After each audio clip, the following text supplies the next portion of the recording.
Hola, no estic en un fiord de Noruega, sinó que tinc projectada darrere, el que veieu ahir, una imatge d'un fiord de Noruega, que no és exactament el mateix, però sí que és el que em permet l'OBS, que és l'aplicació que veurem ara per a capturar screencasts.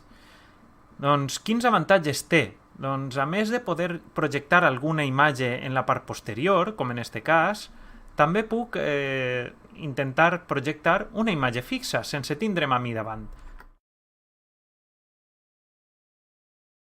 També podem projectar una presentació en què tenim la part de les diapositives ací dalt, que haurien de passar darrere de mi si jo moguera la presentació. Per exemple, ara puc executar-la i puc anar passant les diapositives, anar comptant el que necessite comptar i sense cap tipus de problema van apareixent les successives pàgines o diapositives.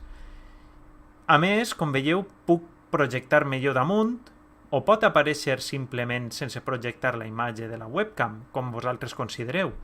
En tot cas, sempre per als cursos a distància es recomana que hi hagi una mínima interacció amb el professor, que en aquest cas podria vindre d'esta manera.